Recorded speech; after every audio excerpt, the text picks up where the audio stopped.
Now, friends, Daniel had never seen anything like this animal.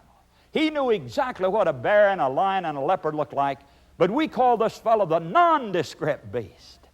Cruel, bloodthirsty, tramples down, destroys everything that gets in the way of it. Now, here is the Amazing Facts speaker Joe Cruz deals with one of the most outstanding prophecies ever written. Stay tuned for the crusade subject, the beast of Revelation 13.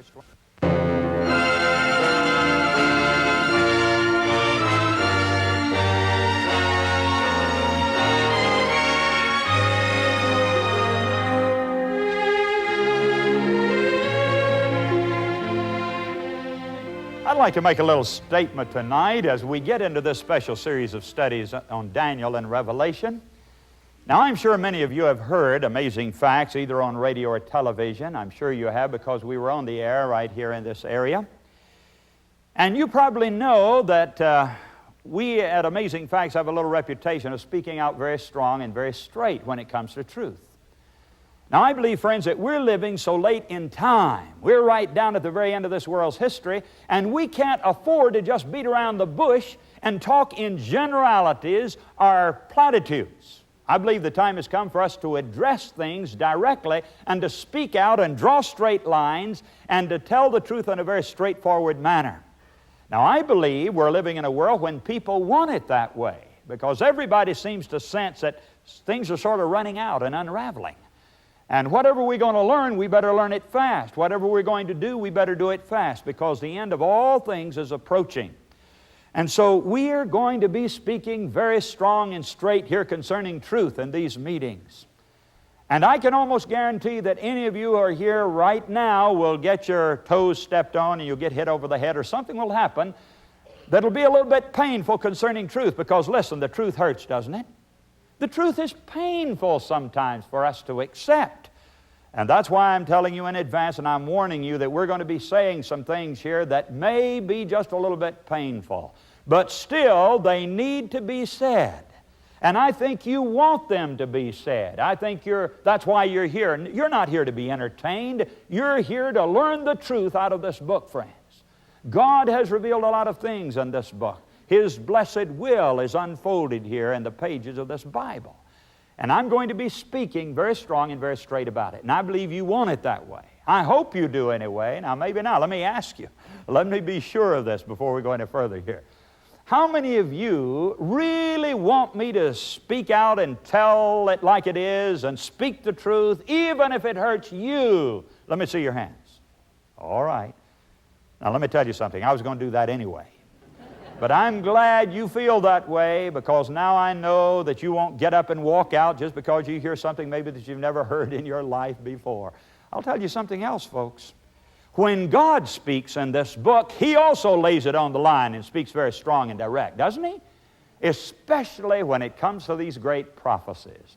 And I might as well tell you right now that when we get into these tremendous lines of Bible prophecy, God will be speaking out and identifying nations and even great religious systems sometimes. He really does. In fact, we're going to find that all of the great systems of religion have been identified in Bible prophecy: Protestantism, Catholicism, and Judaism. And sometimes God speaks in correction and judgment. I just want you to understand that when we come to it, because don't take anything personal as we study it here, because God is talking about systems. He's not talking about individuals. But let's be ready for it. Whatever God has to say to us out of the Bible, if we can prove it there in the Word of God, let's not get disturbed or upset by it. Let's accept it and know that God is speaking something that will be very helpful for us in our preparation for His soon coming kingdom. So I just give this as a little bit of background as we enter our study now and turn for our first text tonight to Revelation 14 and verses 9 and 10. This, by the way, is one of the most fearful texts to be found in the entire Bible, because it describes the most awful punishment that will come to anybody in human history. It says, "The third angel followed them, saying with a loud voice, If any man worship the beast and his image, and receive his mark in his forehead or in his hand, the same shall drink of the wine of the wrath of God, which is poured out without mixture into the cup of His indignation. and he shall be tormented with fire and brimstone in the presence of the holy angels and in the presence of the Lamb. Now there it is. That is the worst thing that will ever happen to anybody. Those who follow the beast, those who receive the mark of the beast, the Bible says that these people will be cast into the lake of fire. They'll be destroyed. They'll have no hope whatsoever of salvation. Now, friends, I tell you tonight that this is the most serious topic that I could ever be presenting to you. And there is a terrible responsibility placed upon me to make this clear to you so that when you walk out of here, you'll know who this beast is and how to avoid this terrible mark of the beast. Now, I might as well say also that the majority of Christians today have no idea at all as to what this beast really is.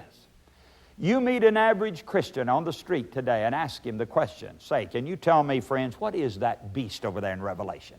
What is that mark of the beast which is going to cause millions of people to be destroyed? Well, this average Christian will say, I'm sorry, I don't know that. I know that it comes out of the book of Revelation, and that's a very strange, mixed-up book. It's all scrambled up with a lot of symbols, and I really don't understand it, and I don't know very many people that do. Well, now, folks, if we don't know what the mark of the beast is, then we don't even know whether we have it or not, do we? We've got to find out. God is not going to warn us about something that will be absolutely fatal and cause us to be lost and then turn around and say, no, I'm not going to tell you what it is. But if you happen to have it down at the end of the road, too bad for you, into the fire you go. No, God is not like that. If He warns us about something, He's also going to tell us how to avoid it. And that's what we're going to be finding out here in the next few nights. Now, when I was growing up in North Carolina, I remember every evangelist who came along had a different idea, a different interpretation about the beast. I can still remember them saying that it was Mussolini and Hitler back in those days. And then later they said it was Stalin and Khrushchev, and then more recently they said it was Henry Kissinger and even Ronald Reagan, and all kinds of personal interpretations. Well, now, we're not here to guess or speculate tonight, friends. You're not going to be exposed to any kind of guesswork. It's all going to come right out of this book. Not because Joe Cruz has any wisdom, but because this book is going to reveal to us without any question as to the identity of this strange beast. But now let's turn to Revelation 13 and read the actual description of this animal. Revelation 13, and we're going to read verses 1 to 3.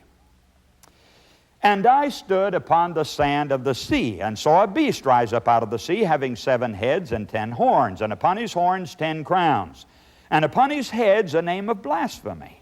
And the beast which I saw was like unto a leopard, and his feet were as the feet of a bear, and his mouth as the mouth of a lion. And the dragon gave him his power and his seat and great authority. And I saw one of his heads as it were wounded to death, and his deadly wound was healed, and all the world wondered after the beast. Now, friends, here it is, one of the strangest animals that John sees here, coming up out of the sea. And I want you to notice something about this strange composite animal. It is not literal at all. It is impossible for it to be a real creature. No one ever saw an animal with the body of a leopard and the feet of a bear and the mouth of a lion and with 7 heads and 10 horns. This is a symbolism. In other words, it represents something. Now, I could stand here all night and guess about who this beast might represent, and we'd gain nothing. We must not guess. We must let the Bible explain what all the parts of this animal really represent. Each part is symbolic. The water, for example. Notice the animal comes up out of the water. Well, now that is symbolic of something. What does it represent? Well, look at Revelation 17:15. And we're plainly told, He said unto me, the waters which thou sawest are peoples and multitudes and nations and tongues. Now there it is, friends. Any time that you read in the symbolic parts of the Bible about water, this definition will prevail. It represents people, a lot of people. We speak about a sea of faces. And so symbolically then the water or the sea represents a lot of people. So whatever this animal represents, it will be coming up in an area that's very heavily populated with a lot of people because it comes up out of the water. But now what about the other parts of the strange animal? The feet, the heads, and the horns, and so forth. What do they represent? In order to find that, we must go back to the Old Testament book of Daniel. In fact, we'll find here that these two books of the Bible are actually complementary to each other. They explain each other. You cannot understand one of them without also understanding the other one. And in the 7th chapter of Daniel, we find that he had a very similar vision to the one John had in the book of Revelation. And in verse 2 of Daniel 7, notice these words. Daniel spake and said, I saw in my vision by night, and behold, the four winds of the heavens strove upon the great sea. Now there's the same water that John saw in the book of Revelation. And what does water represent? It represents people. But what does he see, friends? Instead of just one animal coming up out of that water, he sees four of them. Verse 3 says, and four great beasts came up from the sea, to verse 1 from another. Now, what do these animals represent? Let's drop down to verse 17 and find out what these things mean. Verse 17 says, these great beasts which are four kings which shall arise out of the earth. All right, now these four animals represent what? Four kings are four kingdoms are nations. Now this is not unusual, friends, because we have this even in our modern political vocabulary, don't we? We have the American eagle, and we have the Russian bear, and so forth. Well, now God did this long before man ever thought of doing it. He said, I'm going to use animals to represent countries or nations. And he said, these four animals that are coming up out of the sea are four kingdoms or four nations that will come up. Well, now it is very interesting, friends, that since the days of Daniel, there have only been four world empires. And here God uses these animals to symbolize their appearance on the scene of history and their march across the stage. Now let's look at them one by one.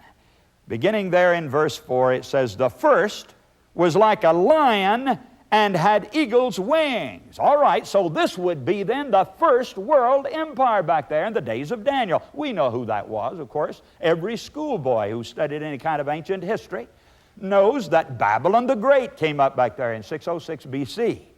This lion, the king of beasts, and by the way, that's a very fit symbol for the grand nation of Babylon. It had one of the wonders of the world in it. The walls of Babylon, 200 feet tall, 75 feet wide. Chariots could race along on top of those walls. And so God used the king of beasts to represent that tremendous grand kingdom of Babylon. Now notice this animal has wings on its back. Now this is a symbol for speed in the Bible and prophecy. And Babylon came up very quickly to begin ruling the world in 606 BC and continued right on down to 538 BC. And then, folks, the second world power came forth in the form of another beast, and we read about that in verse 5. He says, and behold another beast, a second like to a bear, and it raised up itself on one side, and it had three ribs, and the mouth of it between the teeth of it. Now, as soon as Babylon went down, in 538 BC, the second world empire came up, and that one was represented by this bear raised up on one side. Now, I want you to see how exact God is in defining these details of prophecy for us and of history. The old bear raised up on one side. Now, who was the second world empire that followed hard on the heels of Babylon the Great? Why, that was Medo-Persia, friends. Medo-Persia came up in that year, and the Persians were stronger than the Medes, and so God represented that by a bear that's humped up on one side, representing the strength of the Persians on one side, because they were stronger than the other. The three ribs here in the mouth of this bear, representing no doubt the three provinces of that kingdom, Babylon, Lydia, and Egypt. Now, Medo-Persia continued from 538 until 331. Now, you ought to be very thankful that I'm such a good teacher tonight that I'm not going to require you to learn to memorize all these dates. Now, I will require you to remember one or two as we move further along, but I'm not requiring it right now. Medo-Persia ruled from 538 to 331, and then we find another beast coming up, another animal here described in Daniel 7 and verse 6. After this I beheld, and lo, another like a leopard, which had upon the back of it 4 wings of a fowl. Now here comes a leopard beast on the scene, friends. Completely different from those other 2 beasts before it. And it would be representative of the 3rd world empire. And sure enough, when Medo-Persia went down, the Grecian Empire came up in 331 BC. And notice this animal's got 4 wings on the back of it. In other words, it has double wings representing tremendous rapidity. You see, Alexander the Great, who was the first king of the Grecian Empire, traveled fast, and he fought hard and conquered the world in just 8 years. That's why you've got those double wings representing the power and speed with which he conquered the entire world. But then he could not conquer himself. He died as a young man. And then his kingdom was divided among his 4 generals, Cassander, Lysimachus, Seleucus, and Ptolemy. And you have them symbolized in this picture by the 4 heads, you see.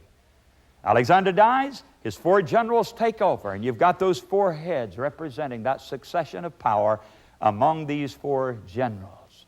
This kingdom of Greece continued until 168, from 331 to 168 BC. We're back there now before Christ, remember that, coming down nearer to his birth. But now, friends, we come to the 4th and final of the world empires described for us in verse 7. He says, "After this I saw in the night visions, and behold, a 4th beast, dreadful and terrible and strong exceedingly, and it had great iron teeth. It devoured and brake in pieces and stamped the residue with the feet of it. And it was diverse from all the beasts that were before it, and it had 10 horns. Now, friends, Daniel had never seen anything like this animal. He knew exactly what a bear and a lion and a leopard looked like, but we call this fellow the nondescript beast. Cruel, bloodthirsty, tramples down, destroys everything that gets in the way of it. Now, here is the 4th beast, friends. But now, what does the 4th beast represent? Come down with me to verse 23. I want you to see something very interesting now. In Daniel 7, verse 23, it says, "Thus he said, the 4th beast shall be the 4th kingdom upon the earth." Now tell me, what was the 4th world empire? The Roman Empire. Every schoolboy knows that. And yet the Bible here describes it, and he said the 4th beast will be the 4th kingdom, and so there it is, the iron monarchy of Rome. That's the way Gibbon described it in his history book. And this beast has great iron teeth. We have no other way to describe him except just a nondescript animal, violent, fierce, and deadly to everyone and everything that it comes in contact with. All right, the Roman Empire then came up in 168 BC and continued ruling right on down past the birth of Jesus until 476 AD. Now, friends, here's where you're going to have to remember a date. That date of the fall of the Roman Empire, you're going to have to put it down up here and remember it. 476 AD. You're a big class now, and you're old enough now and big enough that you ought to be able to remember at least one date tonight. 476 AD is the fall of Western Rome. So say it with me so that I know you've got it. 476 AD. What is that? That's the fall of Rome. Remember that now. We'll come back and quiz you on that as we get a little further along here in our study tonight. But let's come back to this again and look at those 10 horns. You notice it says that it had 10 horns. And you can see these in the picture in front of you. Now, what do these 10 horns represent? That's our next question. Come to verse 24, and we have the answer to the question. In verse 24 of Daniel 7, it says, "And the 10 horns out of this kingdom are 10 kings that shall arise." Now follow this. How simple it is, how clear, how plain God makes these things. He says that 10 other kingdoms are going to come out of that kingdom of Rome. He says these 10 horns are going to come up out of it, and they will be 10 kings or divisions that will come from the old Roman Empire. Well, now, did this actually happen, friends? Can we go to the pages of history and read anything about a division that took place there in 476 AD of that territory of Western Europe that had been controlled by the Roman Empire? Indeed, we can. You recall that those northern tribes came sweeping down and divided up that territory into exactly 10 parts. Now, I'm sure anybody here could stand up and give me the names of those 10 tribes, couldn't you? Well, I see some head shaking. Some of you may remember some of them, at least as I give them to you. It'll all come back in your head, and you'll remember, well, that's the one you missed on that test when you were in the 7th grade, probably. But here they are now. These are the divisions that actually fell into place there after 476 A.D. The Vandals, the Ostrogoths and the Heruli, the Anglo-Saxons, the Lombards, the Visigoths, the Suevi, the Alemanni, and the Burgundians. Now, those are familiar to you. Remember those names of those tribes that sort of took over there when Rome fell? Now, friends, 7 of those tribes are still with us tonight. They grew up into nations, changed their names, and they're right there on the map of Europe to this very day. The Anglo-Saxons became what country? England, of course.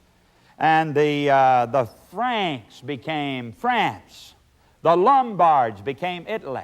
The Visigoths became Spain. Suevi became Portugal. Alemanni became Germany. The Burgundians became Switzerland.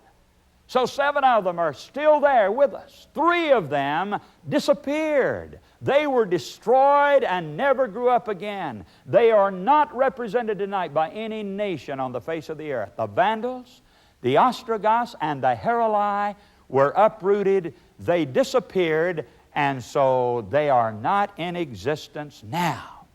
The next question, of course, is this: what happened to those 3 that they simply disappeared? We find the answer now in verse 8. Look at verse 8 carefully with me. I considered the horns, and behold, there came up among them another little horn, before whom there were 3 of the first horns plucked up by the roots. And behold, in this horn were eyes like the eyes of man, and a mouth speaking great things. Now the prophet looks at these 10 horns, which came up in what year? 476 A.D., and he says that a little horn came up among them and destroyed those 3, completely uprooted them, and that's why we don't have them in the world today. That's why they disappeared from the pages of history. They were destroyed by the little horn, which came up and destroyed them. Now, the next question that we're very interested in at this point: who is this little horn? Imagine a tiny little horn coming forth that has such authority and such power that it can simply wipe out 3 of these countries. So my next question is this: what is the little horn? Who is the little horn? Because this, my friends, is going to fit in very, very closely with our continued study here concerning the Antichrist. And we want to make sure and certain that we have the right identification. We dare not guess or speculate about this. But I'm glad to tell you that we don't have to guess or speculate about it. God actually gives us the identification of this little horn power. Now, He doesn't do it by just naming it here in black and white in the pages of the Bible. What He really does is to give us 9 identifying marks or characteristics. And He tells us that all of these characteristics will have to be possessed by the power that fulfills this sign. In other words, friends, whoever the little horn represents, it would have to do the 9 things that are brought forth here in the Bible. Friends, Joe's message today on the beast of Revelation 13 is not only fascinating and interesting, it is critical for every Christian to understand and to know. We'd like to send you a copy of Joe's message today in print. But before I tell you the address and how to receive that, I'd like you to hear the messengers sing, "Looking for a City." It's taken from the idea in Hebrews of Abraham looking for a place that could be his eternal home. Messengers? I look for that city, down where the Jordan, rolls. I look for that haven, where we shall ne'er grow old. That city